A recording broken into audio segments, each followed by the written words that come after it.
A medida provisória foi apresentada pelo governo como alternativa ao aumento do IOF. Foi um decreto do governo que foi revogado. Então, a alternativa para equilibrar as contas públicas para o ano que vem era essa medida provisória que aumentava vários tributos, como a contribuição social sobre o lucro líquido de fintechs e os juros sobre capital próprio. Uma tentativa do governo de aumento de taxação das LCAs e LCIs como imposto de renda já tinha sido negociada, já tinha sido retirada do texto, assim como o aumento da tributação sobre as bets. Foi uma semana de negociação intensa. Ontem o ministro da Fazenda, Fernando Haddad, esteve aqui no Senado e falou que teve um acordo para a retirada desses pontos do texto e logo em seguida, então, o texto foi aprovado na comissão mista que analisava a medida provisória. Com o relator, o deputado Carlos Zaratini, ele fez várias mudanças no texto e foi aprovada por um placar muito apertado de 13-12.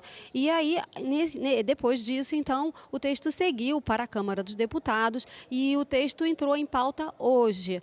Mas depois de várias conversas, de várias falas e negociações, ele foi retirado de pauta na Câmara dos Deputados. Com isso, então, o texto nem chegou aqui ao Senado, porque esse projeto, então, ele teria que ser aprovado na Câmara e depois viria aqui para a aprovação do Senado. O detalhe é que a medida provisória, ela perdeu, né? Ela perde a validade hoje à meia-noite. Então, o texto, então, com isso ele caiu. Logo em seguida a essa retirada de pauta da Câmara, o líder do governo no Congresso, o senador Randolfo Rodrigues, esteve aqui com a gente e falou um pouco sobre isso, falou sobre as possíveis alternativas, sobre a perda que vai ser para o governo dessa medida não ter sido aprovada e quais as alternativas que o governo está pensando. Acompanhe a entrevista dele.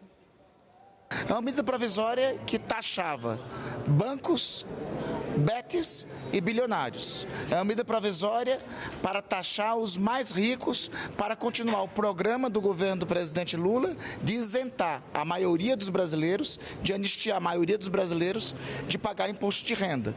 A escolha feita pela Câmara dos Deputados nesse momento, com a participação de outros atores, como é o caso do governador de São Paulo, foi por rejeitar essa medida provisória.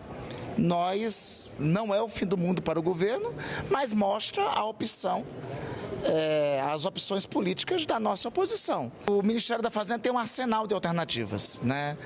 Pode ser cogitado, como a medida provisória não foi de fato votada e ela vai caducar daqui a pouco, a apresentação de um projeto de lei em regime de urgência é uma alternativa que eu acho que está sobre a mesa. Eu ainda não conversei com o ministro Haddad após a apreciação, nem com o governo, mas a apresentação do projeto de lei é uma alternativa, assim como tem alternativas que o Ministério da Fazenda pode pensar, como é o caso do IOF, né, que volta.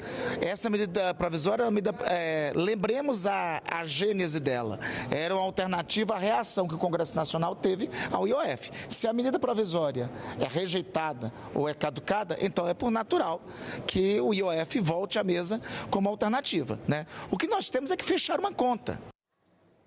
Com esse resultado lá na Câmara de ter retirado de pauta a medida provisória, a ordem do dia aqui no Senado, que é a parte deliberativa da sessão, ela foi cancelada. Então, não houve votação aqui no Senado hoje, não houve a sessão deliberativa.